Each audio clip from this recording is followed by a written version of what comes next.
Welcome back to our channel, everyone. Again with you, Omar from Brownsburg Motorsports, and today we have a 2020 BMW 330i xDrive.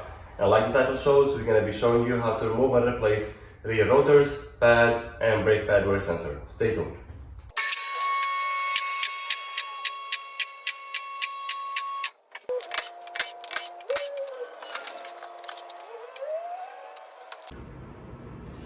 Alright, so in order for us to be able to remove the pads and rotors, this car is equipped with electronic parking brake, and we're gonna have to put them in service mode. And to do that, I connected my scanner and went to hot functions. And next, I'm gonna hit electronic parking brake, and it says automatic hold brake, activate, deactivate, workshop mode.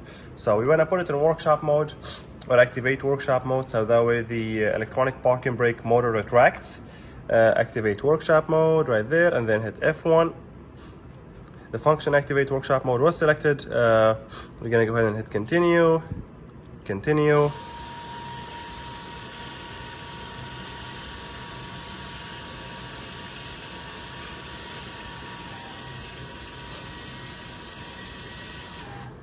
I don't know if you heard that, but that sound is the electronic parking brake retracting. So we can go ahead and push the piston and get the brake job done for this car. So stay tuned for the next step. All right, now that our electronic parking brake motor, which is this one right here, has retracted all the way using our scanner, we're gonna go ahead and start by removing the caliper bolts. You have one here and one up top over there. Those two are 40 millimeters, so let's get to that.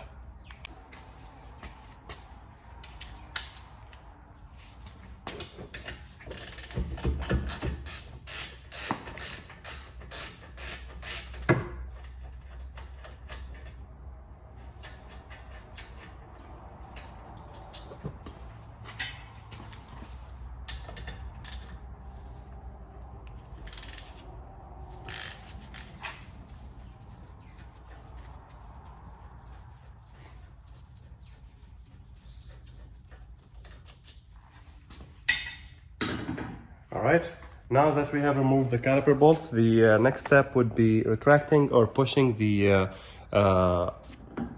piston on the caliper to the back, and for that we have two possible ways. The first way is we can use a flathead or a pry bar, and we can just pry on the pad a little bit, either from the front, which as you can see is pushing right now very easily, and then we can get the pad, and there we go. Just be careful, that thing might slip on you. There we go. I think we have pushed it all the way to the inside. Now let me go ahead and pull the caliper out. Okay, so we can confirm, and just like that you can see our caliper retracted all the way in. Just be careful with that rubber joint around the piston. I don't know if you can see it or not.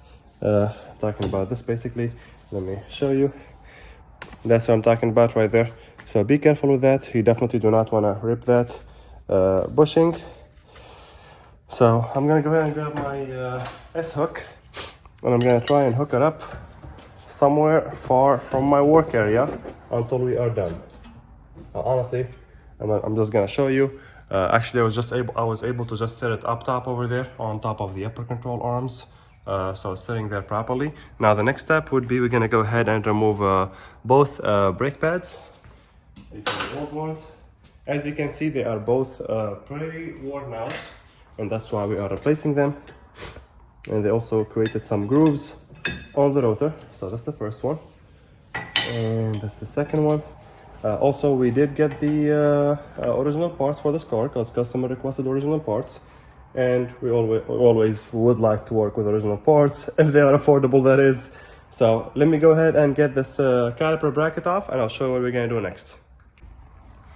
Alright, so to remove the caliper bracket, which is this piece over here, we have one bolt here, one bolt here. The size is a reverse torque E16.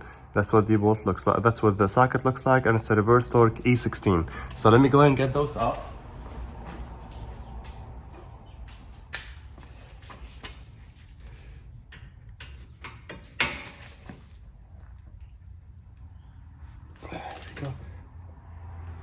Slowly. I would not recommend using power tools on these. since it might mess up the thread on the spindle or the caliper bracket. So we want to be careful. I always prefer using a hand ratchet over electric, especially when working with bolts that might get messed up. All right, so I got the second one. All right.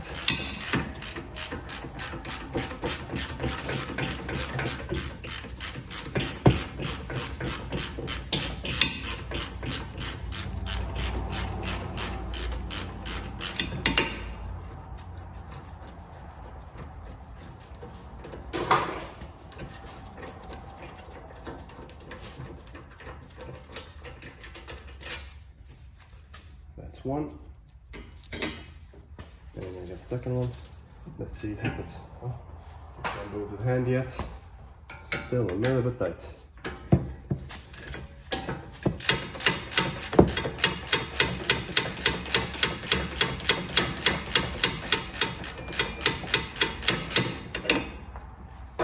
Fine enough.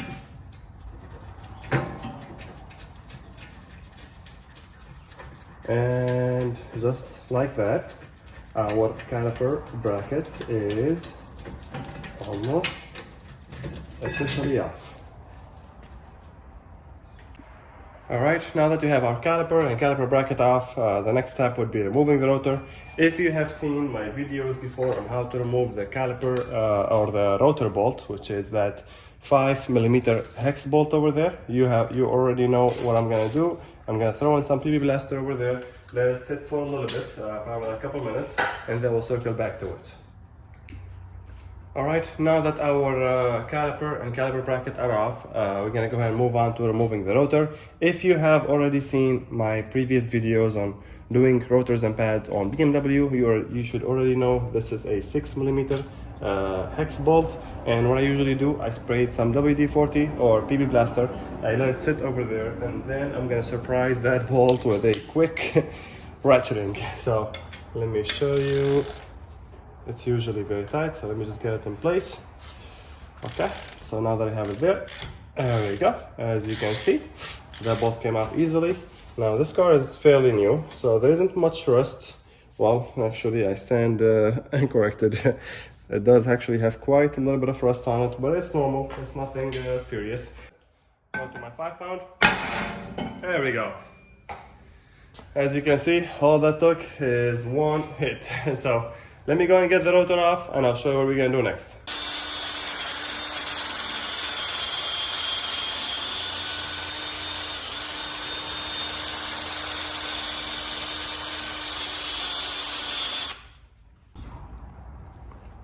All right, I went ahead and cleaned up the hub a little bit after we removed the rotor.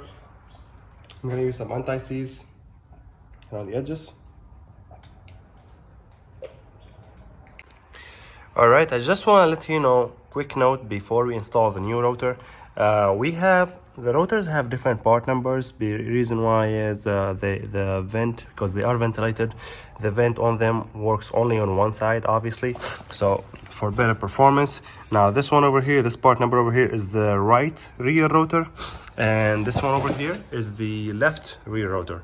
So the part number ending 979 is the left rear, one ending 980 is the one for the right rear. So make sure you keep that in mind when installing these. So in the description below, I'll be including 3 part numbers: rear right rotor, rear left rotor, and the rear brake pads. All right, now we're gonna go ahead and install our rear left rotor. Again, they have, there's a difference. As you can see, the arrow, I don't know if you can see it, but there is that arrow right there that shows you the direction of the rotor. And the way they make it, like I said, the angle on the vent is different, so that's why you gotta make sure you get the right one in the right spot. So I got my rotor in. I'm gonna grab my 6mm hex bolt, and it's in there. And I'm gonna go ahead and grab my ratchet, and I'm gonna tie it with hand. These does not need excessive force. There we go. That's gotta do it. The next step would be we're gonna go ahead and clean up our caliper brackets, put the new hardware, and lubricate both guide pins, and then we'll start putting things back. All right, we should have a new hardware in our new in the pads. So let me go ahead and unbox these. All right, nothing better than the fresh scent of original BMW pads. Yep, we got the new caliper bolts from the caliper to the caliper bracket, and we got the new hardware in there. In case you are looking just for these, that's the part number for them on there. I believe so. Yep. All right. Let's go ahead and remove these. I'm gonna remove these with hand. I'm gonna grab my wire brush. I'm gonna start cleaning.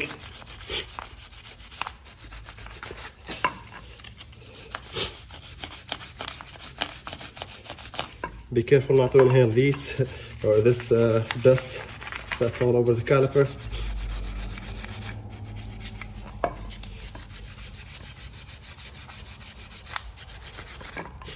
We also have to lubricate our guide pins, clean them up if they are stuck. I doubt they're stuck on this car. I mean, they shouldn't be. The car is low mileage. This is the first brake pad replacement or brake service job on this car. Okay. All right, let's grab those guide pins. Ah, perfect. They're still lubricated, but we are still gonna lubricate them. So I'm gonna grab my anti-seize. And for those of you who have not watched my videos before, this is the one I always use, the CRC brake caliper grease or anti-seize. You can lubricate this a little bit, or well, lubricate it, grease it. It's all the same as long as this guide pin is not rusted and stuck in there and can move freely, as you can see. I'll do the same thing with the other one. Come on now, there we go. This one needs a little bit more. As you can see, it's not as lubricated as the other one. So let's go ahead and make sure we get this in properly. There we go. Perfect. Now we're gonna install this back. Now we have the new hardware. There we go. We're gonna make sure to keep those bolts. First we get two new hardware for this side. The other ones are for the other side. And we're gonna go ahead and install them. That's the first one. And see, that's the second one right there. Let me make sure I'm looking at it. Yeah, I hope you can see it. Yep, it's right there. Make sure you push that bracket in. I'm gonna push it on this side as well. There we go. So now it's sitting properly. All right, we're gonna go ahead and clean up the bolts for the caliper over here, throw some thread lock on them, and tighten that thing back up. All right, I went ahead and put the caliper bracket back on and started the tightening procedure for the, let me make sure it's on the tight position. Yeah, for the bolts. I also put some thread lock on there. I use the red thread lock. I've been using it for years now. It never failed me. And as far as torque, a lot of people would say torque these to OE spec. Since we are using the original bolts that are used, I'm not gonna torque them. I'm just gonna tie them as much as possible. With that being said, you do not have to over tighten them. Like you don't have to put your entire weight on the bolt, to say the least. Just make sure they are tight and secure, and that should do the job for you. This is the second one. Keeping you guys with me just so that we see how much I'm gonna tighten these. I'm just using one hand on the ratchet right now. Again, the size on this was reverse torque E16. Okay, there we go. All right. A little bit more. Okay, that's the first one, and now the second one. I'm gonna go back to it and make sure it's tight. There we go. There we go. Now that's done. I'm gonna bring the camera on the side, and we're gonna go ahead and lubricate the hardware on the caliper. So I'm gonna grab my anti-seize. You can either lubricate it on this side, or you can lubricate the pad itself. I do both, honestly. Just try not to get a lot of it on the rotor, just a little bit on the actual hardware. All right, a little bit on the upper one. Okay, and that should do it. Now I'm gonna grab my pads. You gotta make sure the pads always like, take a look at the old pad. This is the one that was on the back, because as you can see the piston, the caliper piston over there. So we're gonna grab the same one. This is gonna be for the rear and the front. And the pad that was sitting on the front obviously has the 2 notches in the center, because the 2 notches in the center because the caliper goes kinda around it, as you can see. So let me grab the rear one. I'm gonna add some, like I was saying, I'm gonna add some caliper, or not caliper, but anti-seize to the ends over here. There we go. Now we're gonna push this back in. It's gonna be the same procedure, not same procedure, but the same way you're gonna put it from the back, you're gonna put it from the front. So I will show you on the front now. Let me grab the anti-seize. And I'm keeping you with me. I can fast forward through this, but I kinda want you to see like how I actually install these.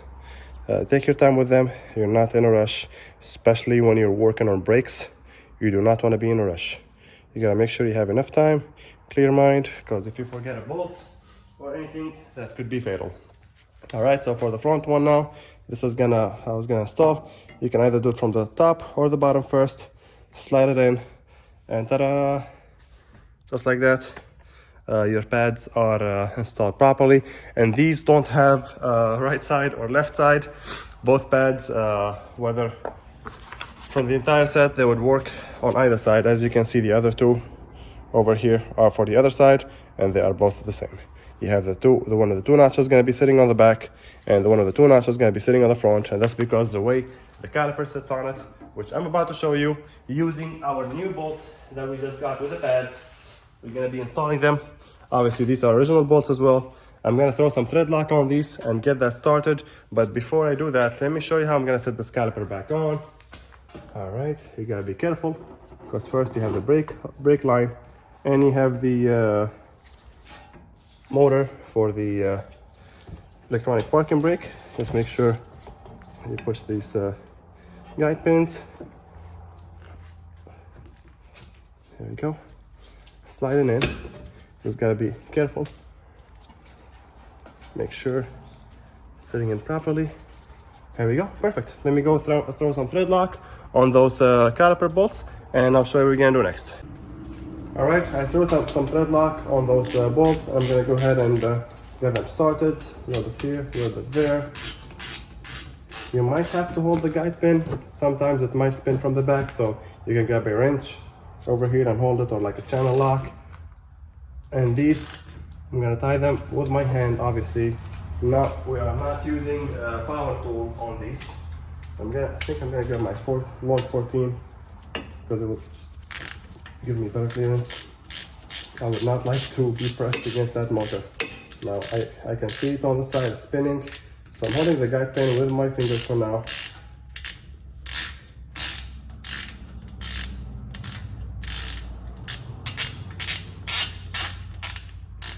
There we go. Now it's not spinning anymore. There we go. All right, that's tight.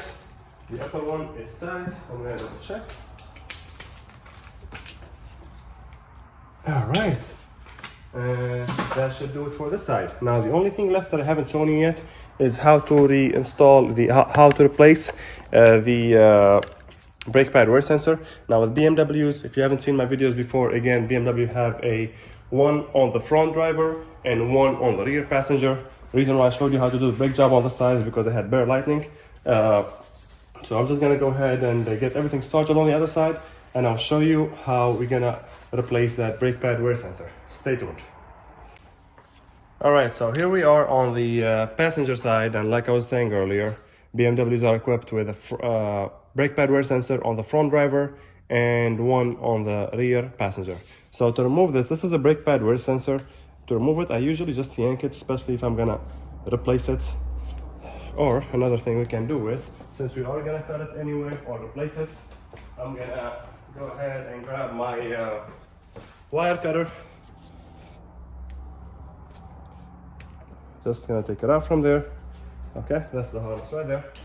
I have already loosened my brake pad, well, my brake caliper.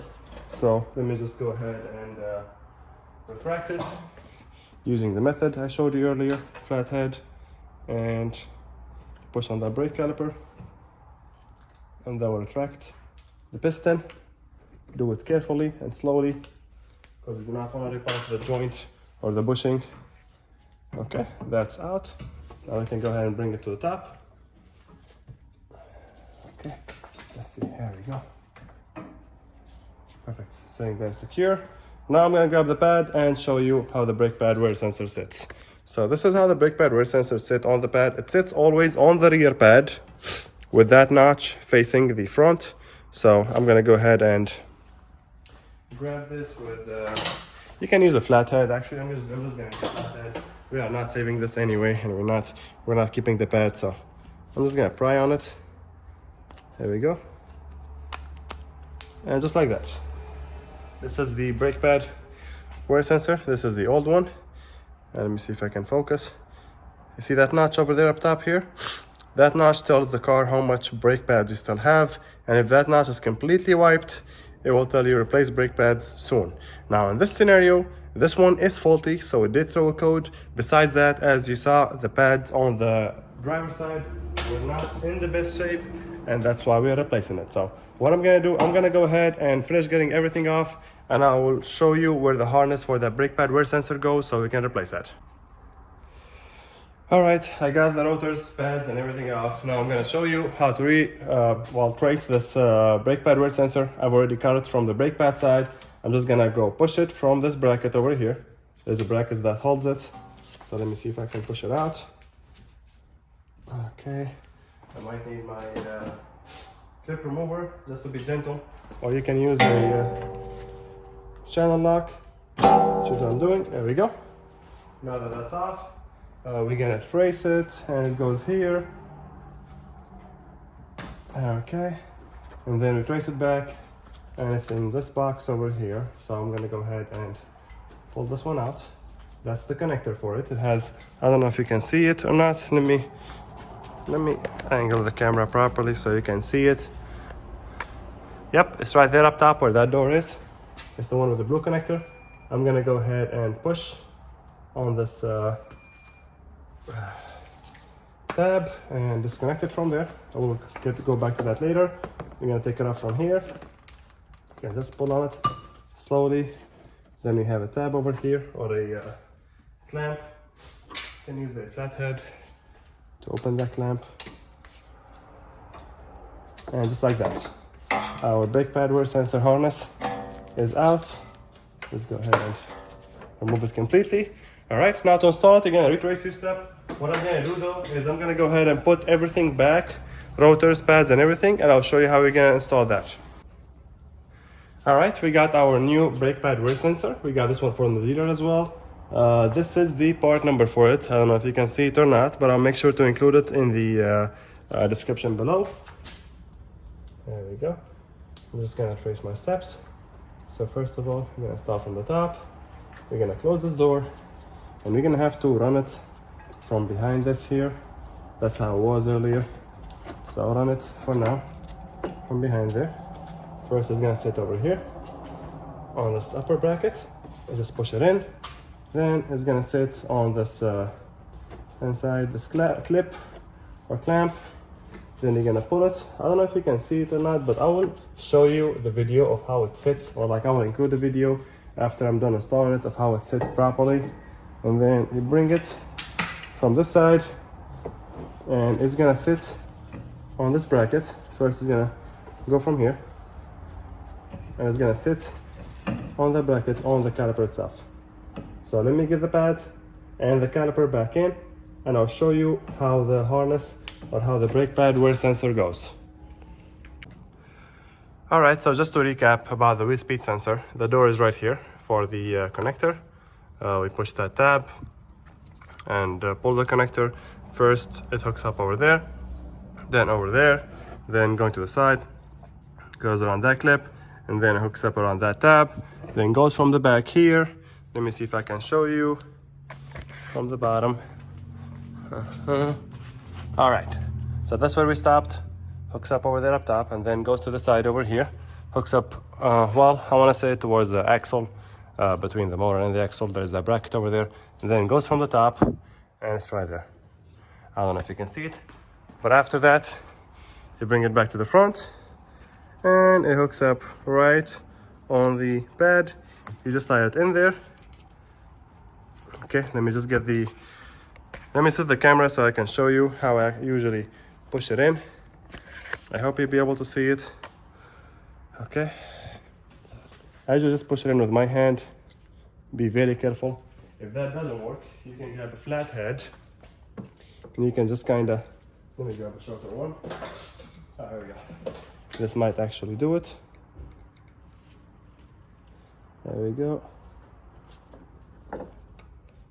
There we go. As you saw, you heard the click. So now it's pushed in properly, sitting properly as well on the pad. And that's how it's supposed to sit on the pad. Let me set the lights on it. See, the notch is towards the rotor, not backward, not the opposite way, and not on the front pad either. It goes on the back pad, and that's how it sits properly. This recaps our job on this beautiful BMW 330i xDrive. Now this car is not equipped with the blue calipers, so this is the non-M Sport or the non-sport version. This is just like the basic caliper that comes with this here model. And this video should apply to all BMWs 330 or 325 or 320 from I want to say like 2016, 2015, all the way up to like 2023. This is mostly the basic standard procedure. Just make sure, like I said, on the newer BMWs, the way they ventilate these rotors is different. So like it's sitting at a certain angle, so it has to be on the right side. Just like you see this one here says R, and this is the rotation. Yeah, that's the rotation arrow over there. That's the part number. I will also include these part numbers like I promised you earlier in the beginning of the video. All right, last step back on our scanner. We're gonna go ahead and deactivate workshop mode. So we're gonna hit continue, deactivate workshop mode, F2, continue. And if you can hear it, that's the sound of the our calipers or our caliper motor retracting on the electronic parking brake. It says perform a function check, engage the parking brake, pull parking brake button, engage the EMF. Electronic mechanical parking brake can be perceived acoustically and requires 5 seconds. So we're just gonna test that out, and that should do it for us. Thank you for watching our video, everyone. Hope everybody enjoyed it. Make sure you like and follow for more. And if you have any question, make sure you drop them in the comment section below. And like I said earlier, I'll make sure to drop off the part numbers for both rotors and pads. Also, I will be making another video on this car, so stay tuned.